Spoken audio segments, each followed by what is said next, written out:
امریکہ اور ایران کے درمیان ممکنہ معاہدہ کسی صورت بھی اسرائیل کے مفاد میں نہیں ہے، بلکہ سب سے بڑی خبر یہ ہے کہ ایران نے اسرائیل کو دھمکی دی کہ اگر اس نے بیروت پر بمباری کی تو ایران اسے اڑا کر رکھ دے گا۔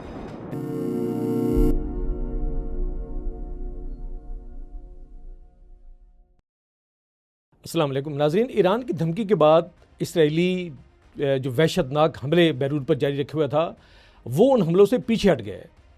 ایسا کیا ہوا؟ آئیے دیکھتے ہیں۔ ناظرین، امریکہ اور ایران کے درمیان ممکنہ معاہدہ کسی صورت بھی اسرائیل کے مفاد میں نہیں ہے، یہ سب بات جانتے ہیں، اور اس پہ بہت سارے مبصرین اور آزاد میڈیا جو اس پہ بات کر چکا ہے۔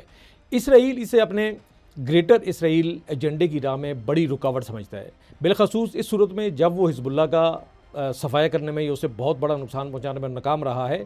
اسرائیل حزب اللہ کی قیادت، اس کا اسلحہ، اس کی مزاحمت کی طاقت، یکجہتی کو توڑنے میں مکمل ناکام ہوا۔ اب اس صورت میں معاہدہ ہو جاتا تو صہیونیوں کو یہ ایک بہت بڑی شکست سمجھ جاتی، لیکن اس شکست کو اسرائیل سننے کے لیے یا اس کو برداشت کرنے کے لیے تیار نہیں۔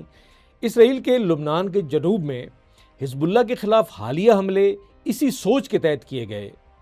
جب اسے پتہ چلا کہ معاہدہ ہونے جا رہا ہے اور معاہدے کے بہت قریب پہنچ چکے ہیں ایران اور امریکہ، تو اس وقت اس کو شدید غصے کے عالم میں اپنے ایجنڈے کی تکمیل کے لیے اس نے لبنان پہ حملے شروع کر دیے۔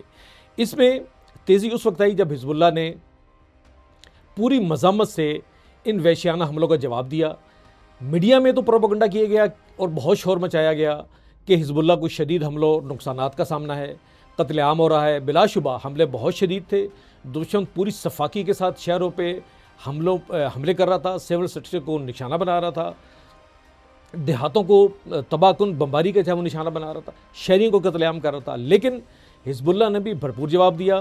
ایک ہفتے میں 26 سے زائد اسرائیلی فوجی فنار ہو چکے ہیں، جو کہ مغربی میڈیا ریپیٹڈلی جو ہے اس کو رپورٹ کر رہا ہے۔ سینکڑوں زخمی ہیں۔ ایک دن میں 24 حملے حزب اللہ نے کیے ہیں اسرائیلی فوج کے اوپر۔ وہ اسرائیلی فوج جو جنوبی لبنان کے ان علاقوں میں اندر گھسی ہے اور اس پہ قبضہ کرنا چاہتی ہے، اور سب سے بڑھ کر مزاحمت کا پریسیزن جو اس کا ڈرون جو ہے وہ دشمن کے لیے ایک موت کا ایک بہت بڑا پیغام بن چکا ہے، اور اس سے اس قدر خائف ہے کہ وہ اپنی کارروائیوں کو جو ہے اس طریقے سے انجام نہیں دے پا رہا۔ اسی عرصے میں ایران کی دھمکی آتی ہے کہ اگر اسرائیل نے اپنے ناپاک قدم الزاہیہ جو بیرون میں لبنان کا ایک بہت بڑا ڈسٹرکٹ ہے جہاں پہ حزب اللہ کی جو ہے وہ وہاں پہ طاقت ہے اور وہاں پہ اس کی آبادی ہے بہت بڑی، کی طرف اگر اس نے الزاہیہ کی طرف قدم بڑھائے تو اسرائیل کو بھسم کر کے رکھ دیں گے۔ اسرائیل نے امریکہ سے تمام روابط توڑ دیں گے، مذاکرات ختم کر دیں گے، اور اپنا ہرمز مکمل بند اور باب المندب کو بھی کھلا نہیں رہنے دیا جائے گا۔ ایران نے کہا لبنان پر بھی جنگ بندی کی تمام شکیں اسی طرح لاگو ہوتی ہیں جس طرح ایران پر۔ لبنان پر حملہ سیز فائر توڑنا سمجھ جائے گا۔ دشمن صلاحیتیں جانتا تھا، دھمکی نے کام دکھایا، اسرائیل گھٹنوں پر آیا اور الزاہیہ پر حملہ روک دیا۔ ایک کینیڈین صحافی ہیں ماریانو فال، وہ کہتے ہیں کہ آج کی سب سے بڑی خبر یہ نہیں ہے کہ اسرائیل نے لبنان کے الزاہیہ علاقے پر بمباری کی، دھمکی دی، نہ ہی یہ بڑی خبر ہے کہ ایران نے امریکہ سے مذاکرات روک دیے، تمام روابط منتقل کر دیے ہیں، بلکہ سب سے بڑی خبر یہ ہے کہ ایران نے اسرائیل کو دھمکی دی کہ اگر اس نے بیروت پر بمباری کی تو ایران اسے اڑا کر رکھ دے گا۔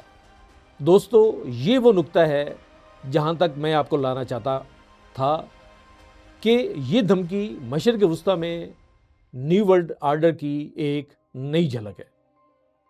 اجازت دیجیے، اللہ حافظ۔